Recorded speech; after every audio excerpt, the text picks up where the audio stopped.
I hope you're enjoying the beautiful day at Haas. I call this getting my Haas fix, and I try and get this every few months. So I'm here to talk about the work that I've been doing sort of the past 3 years in the world of AI and in the vast world of AI. Specifically, we've been working on the enterprise side of AI. So, but before I launch into AI, I thought I would share a little bit about me.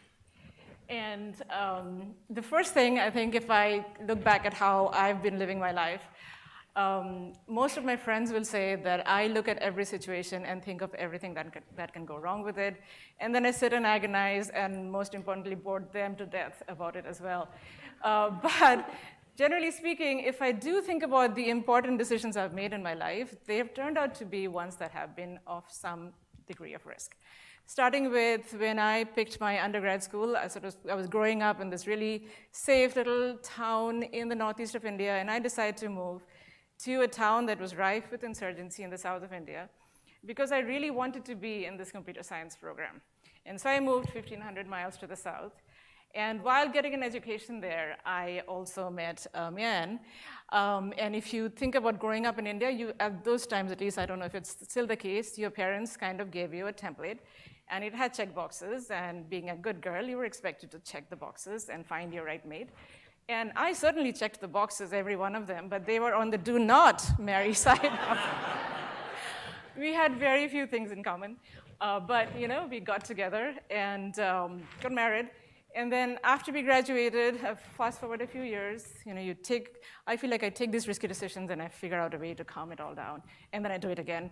So I was here, everything was going really well. And we have a beautiful boy, he's 4 years old, and I decide to apply to Haas.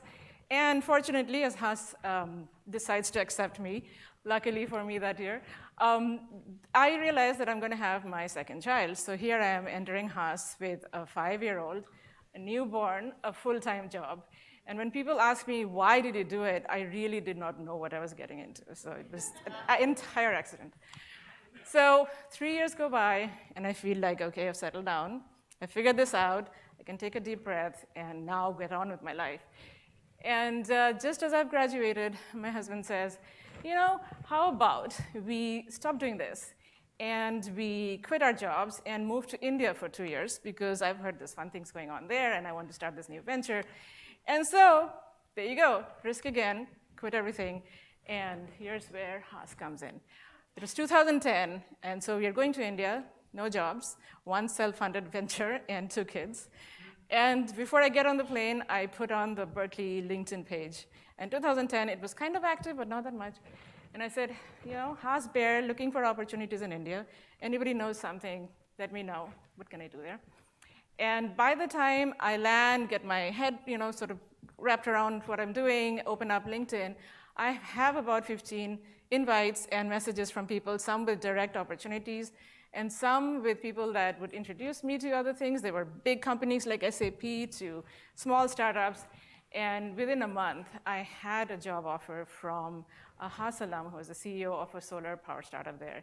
And he said, nothing about solar power, but you're from Haas, you're going to figure it out. So if you haven't tested out this network, believe me, it works. So fast forward after that, I come back to the US. We had gone for 2 years. We came back. And I get an opportunity to work in this field of AI that I know nothing about, but true to form, I decide to jump into it. And that's what I've been working with for the past 3 years or so, and I get to do a lot of work with my customers. So I'll share a few stories about that. But let's take a step back and think about AI in general. And generally, AI, for most people, is about the fact that human beings have these amazing cognitive skills, perception-based skills, and how do we make the machine get really good at doing these things? So if you think about how long it's taken us to get those skills, it's been roughly 1 billion years.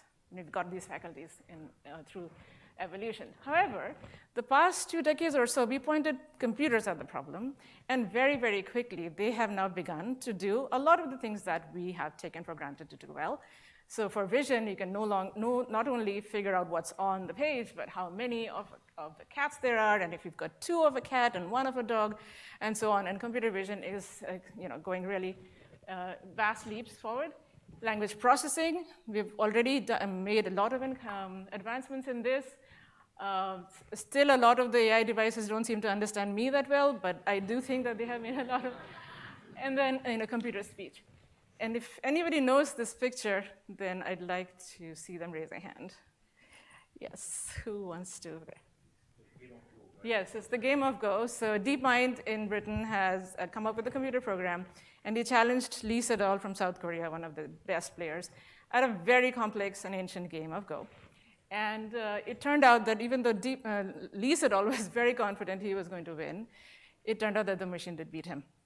And so this was quite a turning point in 2016. But all of this is fun, and there's really great work going on, but this is not the work that we are involved in, because we are not interested in the problems that human beings already have figured out how to solve. We are working in the world where we haven't reached certain frontiers because we never were good at solving these problems. We have not been designed to do these problems well. And here's where the machine can come in and augment our capabilities. For example, some of these problems are looking at vast and dense data sets and looking for the simple, weak little signal that is of intense value. And how have we been doing these problems, in solving these problems in banking, in medicine, in lots of other areas? What we have done so far is we have counted on our historical knowledge of how this domain works, and we've made hypotheses happen of this data and sort of one by one picked away at proving this hypothesis or disproving it.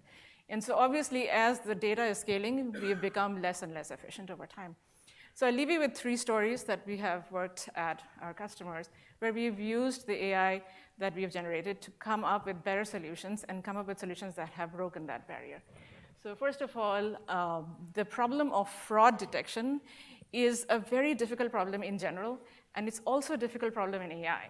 Because AI traditionally is one that has been targeted by labeling. So if you remember the cat picture, there was a massive project that was about labeling thousands or millions of images and pointing out to the computer what is a cat. But fraud is not a labeled data problem. So fraud does not show up with that tag. And so how do you find fraud? Traditionally, you had human beings that define fraud based on their knowledge. And you'd say, well, this looks like it could be fraud. And so I'm going to have rules that define fraud. But in the world of banking, when you have something like money laundering, and banks are fined regularly in the billions of dollars because they don't tackle this problem well, they've been trying to address this problem by adding more and more people to it and making more and more wild guesses. And so what we did about 1.5 years ago was to take the machine and have it run through the data. And now you can no longer escape the anomalies in the data because the machine can spit those out. And the human beings are no longer just looking at the guesses, but actually working on things that are truly anomalous and getting far better results. And in our testing, we caught every one of the instances of fraud. Stress testing is a big event that the bank has to go through and prove to the regulators that of all the various features, the variables in their business, how do they know what exactly is going to impact their bank in the case of stress? And Citibank, being one of the banks with the most amount of resources at their fingertips, failed this test twice because they could not prove that they had conclusively found the right features. This is again a case where the machine was able to take care of redundancies and come back and clear to the regulators that they were able to cross this test. And finally, in the world of healthcare, I'll leave you with this last example. If you come to a hospital for any kind of a procedure, really you are at the mercy of the human being that's treating you and the team of people that are around that physician.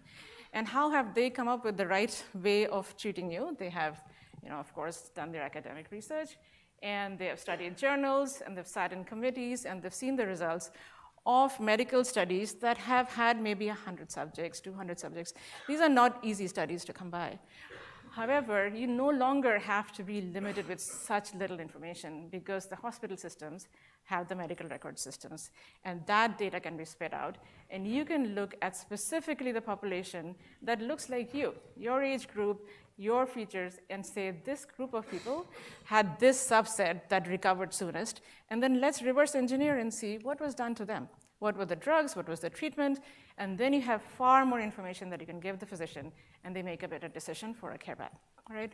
So I'll leave you with, if you haven't looked at AI in whatever field you're in, you will find that the intersection now has immense possibilities, and that intersection really, really needs management. So your skills are in very high demand. If you haven't tested the network out yet, then give into it and take from it. This is a living, breathing thing, and it has come through for me many, many times. And finally, taking risks seems to be a good thing. It gave me a great career that I enjoy, a fantastic education, and the love of my life is sitting up there. So take risks. Thank you.